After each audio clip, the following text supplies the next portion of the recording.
জানেন, ইউটিউবার যতজন আছে বা সমস্ত সংবাদ মাধ্যম এখন আরজি করের ঘটনা নিয়ে পড়ে আছে। আমার সুযোগ হয়েছে, বাট ভাবতে পারিনি। মানে আমি একটা মারাত্মক শকের মধ্যে দিয়ে চলছিলাম যে কি বলবে এই এ তো পরিষ্কার আগে থেকেই বোঝা যাচ্ছিল যে একটা দুর্নীতি পরায়ণ একটা সরকার। এরা পারে না এমন কিছু নেই। ক্ষমতায় থাকার জন্য যা খুশি করতে পারে এরকম একটা সরকার। এরা যার যার খুশি বলিদান দিতে পারে। সেখানে আহ, মানে যা খুশি আপনি এক্সপেক্ট করে বসে থাকতে হবে, আপনাকে ভাবতে হবে যা খুশি হতে পারে। সেই জায়গায় একটা ডাক্তার তার কাজ- কাজের জায়গায় অন ডিউটি মারাত্মক পেন দিয়ে তাকে মেরে ধর্ষণ করে, ভাবা যায় না। মানে আহ, অনেকেই অনেক জায়গাতে ডিফেন্ড করার জন্য তৃণমূলের লোকরা বা অনেক মিডিয়া কোনোভাবে কম্প্যারিজন তুলে দেয়, হাতরাস, মণিপুর। কিন্তু কেউ বাঙালিরা আমরা ভাবি না যে অ্যাকচুয়ালি মণিপুরে কি হয়েছে, হাতরাসে কি হয়েছে, বিলকিস বানুর কেস কি, তার সাথে আজকে বাংলার যে ঘটনা, দুটো এক নয়। কোনোটাই একটার সাথে একটা মেলে না। বাংলার কেস একদম আলাদা, একদম ইউনিক। সে সন্দেশখালি হোক, এই আজকের আরজি কর হোক, বগটুই হোক, যাই হোক, এই যে সরকারের দ্বারা একদম চরম লেভেল থেকে, একদম একদম শীর্ষ লেভেল থেকে সরকারের দ্বারা প্ল্যান করে তাকে চাপা দেওয়া, সরকারের দ্বারা যে পলিসি নেওয়া, সেই পলিসির জন্য ওই ঘটনা ঘটা, এবং তাকে কিছুভাবে প্রোটেক্ট করা, any means, by any means তাকে প্রোটেক্ট করে মানে কোনো শাস্তির ইয়েতে যাবই না। যেহেতু আহ, তারা সর্বগ্রাসী ক্ষমতায় আছে, অতএব সমস্ত অপরাধ তাদের দলের লোকই করবে অবশ্যই, এবং বাঁচাতেই হবে। তিনিও জানেন আগে থেকেই আমার দলের লোকই করেছে, হয় বিনা ইনভেস্টিগেশন উনি আরামসে বুঝে নিতে পারেন যে তার দলই লোকই করেছে। এবং এখানে আরজি করের কেস উনি খুব ভালো করে জানেন যে এখানে কি চলতো, আমি কোথা থেকে কি চালাচ্ছিলাম, এরা কিভাবে চলে, এবং তিনি সেটাকে যথেষ্ট ব্যাক করে এসছেন। অতএব চাপা দিতে হবে। কারণ কেউ একজন মুখ খুললে আমাকে নিয়ে টানাটানি, আমার ক্ষমতা চলে যেতে পারে। বাংলাদেশে যা হয়েছে সেই জিনিস একটু ভয় হয়তো পেয়েছেন গণ অভ্যুত্থানের। কারণ 14 তারিখে যা রাত্রিবেলায় যা কলকাতার মানুষ, আমাদের সারা রাজ্যের মানুষ যা টেলার ওনাকে দেখিয়েছেন, আহ, অভূতপূর্ব, অভূতপূর্ব। তো সেটাকেও ওনার একটা প্ল্যান ছিল। উনি সেটাকে প্ল্যান করে কোনোভাবে যাতে ডাউন করে দেওয়া যায়, তাকে প্রচারের আলোতে না আনা যায়, বা সেটার মধ্যে রাজনীতিকে ঢুকিয়ে দেওয়া যায়। তো যথারীতি তিনি রাজনীতিকে ঢুকিয়ে ফেলেছেন, এবং তিনি আজ আজ অটোমেটিক্যালি লাইনে নেমে গেছেন। এবং একই মারাত্মক গলার জোরে মারাত্মক মিথ্যা কথা, যা খুশি তাই কথা। বিলকিস বানুর পরিবারকে যারা হত্যা করে, কে পরিবার, কি কজন হত্যা হয়েছে, আদৌ হত্যা হয়েছে কি, তাদের সাথে কি হয়েছিল, কেন হয়েছিল, কে করেছিল, কিছুই জানেন না। কিছু যা খুশি বলে দেওয়া, একে ও কই মাছ খাইয়ে দিয়েছে, ওকে রক্তমাখা ভাত খাইয়ে দিয়েছে। এ তো একটা মারাত্মক, যা খুশি বলে দিয়ে তুমি নিজেকে ডিফেন্ড করা। আর পারা যাচ্ছে না, আর পারা যাচ্ছে না। আমি ভাবি যে এতটাই কি হাত পা বাঁধা আমাদের? আমরা কি, আমরা সাধারণভাবে যদি সাধারণ মানুষের প্রতিক্রিয়া হতো, জুতো পেটা করতো। মানে রাস্তায় বেরোলে জুতো পেটা করা দরকার। একটা সামান্য যদি তার থাকে, গিয়ে বাড়িতে গিয়ে বললেন যে 10 লাখ টাকা দিয়ে দেবো, মানে টাকাটি যদি একবার নিয়ে নেন তাহলে আমার পার্টির, আর আপনি মুখ খুলতে পারবেন না, আর আপনি কিছু চাইতে পারবেন না। মানে একটা লিমিট থাকে। ওই পরিস্থিতিতেও আপনার ওই ধরনের কনস্পিরেসি মাথায় আসছে, পুলিশকে দিয়ে তার গাড়ি ভাঙানো। মানে একটা মেয়েকে শুধু যদি আহ, কোনো অ্যাফেকশনের বশে বা কিছুর জন্য রেপ করা হয়, তাকে এইভাবে কষ্ট দেওয়া হবে কেন? চশমা তার চোখে ঢুকিয়ে দেওয়া হবে, চশমা ভেঙে তার চোখে ঢুকিয়ে দেওয়া হবে, তার ওপর দিয়ে বুট পরে হাঁটা চলা হবে, তার সমস্ত হাড়গোড় ভাঙা হবে। এ তো পরিষ্কার বোঝা যাচ্ছে যে শুধুমাত্র তো তার ধর্ষণ করাটা তার উদ্দেশ্য ছিল না, প্রচণ্ড মারাত্মক রাগের বহিঃপ্রকাশ ঘটেছে এবং প্ল্যান করে করা হয়েছে। কিন্তু সেটাকে একটা কেসও কি তার পাবে না, বিচার পাবে না?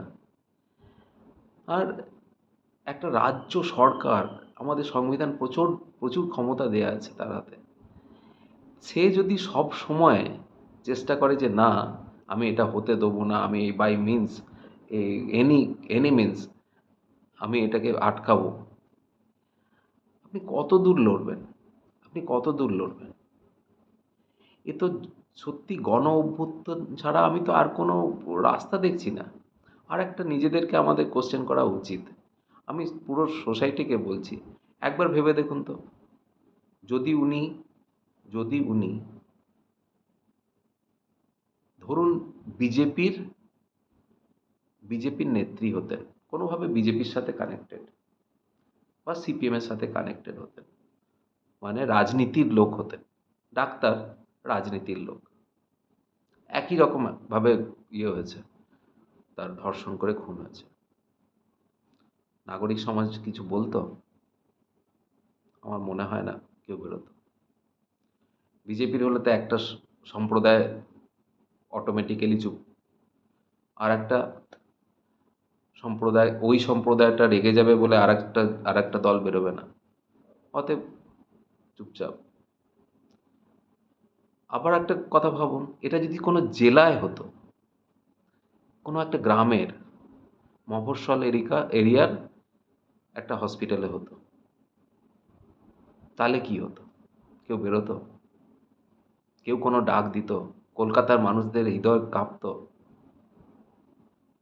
এখনো তো অনেকের কাঁপেনি, আমি বলছি কলকাতার মানুষের সামান্য হৃদয় হৃদয় কাঁপতো। আচ্ছা, সন্দেশখালির ঘটনা কিভাবে চেপে দেওয়া সম্ভব হলো? দুটো চারটে ফেক ভিডিও, আজকে উনি বলছেন এআই দিয়ে কিভাবে ফেক ভিডিও করা যায় জানেন? সন্দেশখালির ভিডিওটা কি ছিল? সন্দেশখালির ভিডিও দেখে মনে হয়নি যে এআই দিয়ে করা যেতে পারে। ফেক ভিডিও দিয়ে কিভাবে কি করা যায়?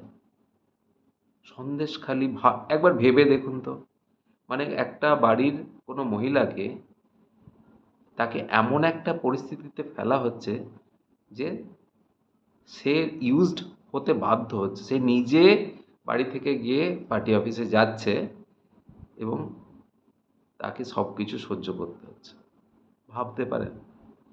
বা তার স্বামী নিজে গিয়ে স্ত্রীকে দিয়ে আসছে, কই তখন তো প্রতিবাদ করেনি কেউ। আচ্ছা, বিজেপির যে এত লোককে এত নৃশংসভাবে মারা হয়েছে, এত মানুষ মরেছে, ভোটের সময়, ভোটের পরে, ভোটের আগে, কেউ কি কিচ্ছু প্রতিবাদ করতে পারে না? কিসের জন্য? কিসের জন্য আমরা চুপচাপ বসে আছি? এটা কোনো প্রশাসন চলছে? এটা কোনো রাজ্য সরকার চলছে? একটা বাড়ির চারটে লোক যা মনে করে সেই অনুযায়ী পুরো রাজ্যকে চলতে হবে। কোনো সিস্টেম নেই, কোনো রুল নেই, কোনো সংবিধান নেই, কিচ্ছু না। উনি মুখে যা আসে তাই বলতে পারেন, উনি হাজার মিথ্যা কথা বলতে পারেন, উনি হয়কে নয় করে দিতে পারেন, জল উঁচু তো উঁচু, জল নিচু তো নিচু। ওনার বাড়ির যারা আছেন তারা যা খুশি করতে পারেন, কারোর কোনো নেই। ওনার সঙ্গে সম্পর্কিত যারা যে সমস্ত ধরনের ক্ষমতা তারা ভোগ করবে, সমস্ত ইনস্টিটিউশনের হেডে ওরা বসে থাকবে, তার কারোর কোনো আপত্তি নেই। বাংলায় কোনো কেউ কোনো কথা বলবেন না। কালকেই শুনছিলাম এসইউসিআই বন্ধ রেখেছে বলে উনি বলছে বাংলায় বন্ধ হয় না, যে যারা বন্ধ করবেন তারা নিজের দায়িত্বে করবেন। বাংলায় বন্ধ হয় না মানে বন্ধ কি আপনার মতামত নিয়ে করতে হবে, আপনার পারমিশন নিয়ে করতে হবে? আপনি যখন বিরোধী ছিলেন আপনি জ্যোতি বসু বা বুদ্ধদেব ভট্টাচার্যের পারমিশন নিয়ে বন্ধ করেছিলেন? প্রতি মাসে তো দুটো করে বন্ধ ডাকতেন।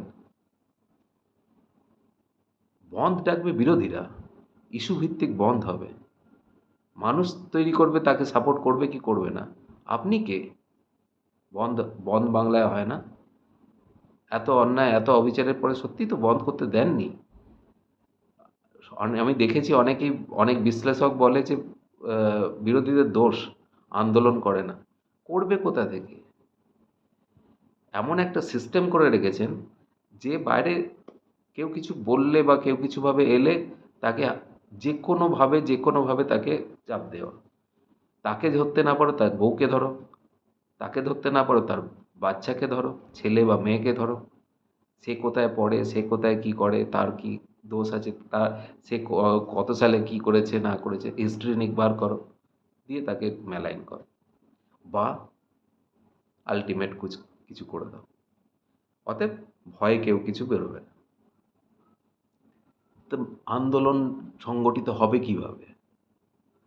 তাই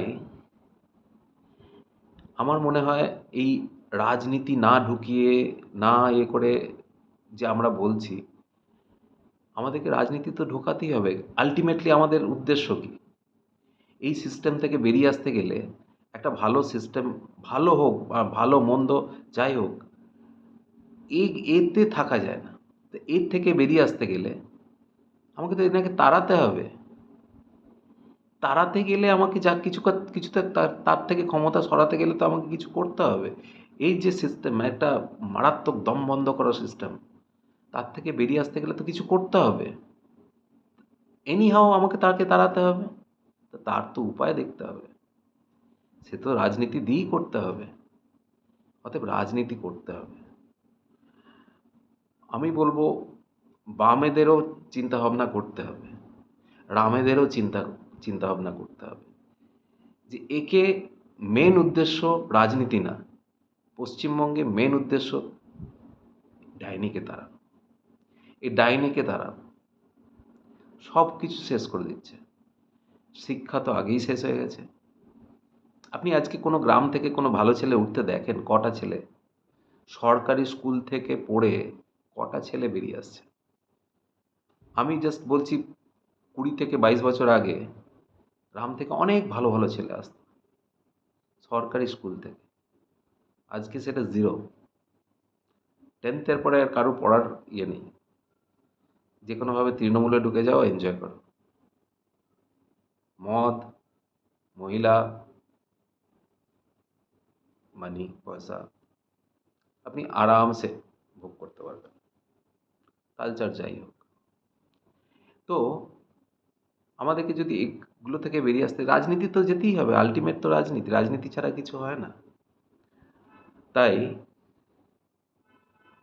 একটা দৃঢ় সংকল্প করতে হবে। কেউ উচ্ছিষ্ট নয়, কেউ একে ছোঁয়া যায় না এরকম না। আমাদের সিচুয়েশন অনুযায়ী একে তাড়ানোর জন্য, একে শিক্ষা দেওয়ার জন্য যাকে খুশি, যেটা মনে হচ্ছে যে ঠিক, তাকে আঁকড়ে ধরতে হবে। একে যে সরাতে পারবে তাকে আঁকড়ে ধরতে হবে। শুভেন্দু অধিকারী যা বলছেন, উনি একটা কথাও ভুল বলেছেন? কোথা থেকে কটা লোককে ডেকে নিয়ে এসে 30-40টা লোক নিয়ে আর জি কর ভেঙে ফেললেন, একটা মেয়েকে মারলেন, সেই সেই ঘর প্রমাণ লোপাটের জন্য ঘরটাকে ভেঙে দিচ্ছেন। এ কি কি মারাত্মক সাহস! তো কেউ দেখিয়েছে বলে আমি আমি আমার জীবনে দেখিনি।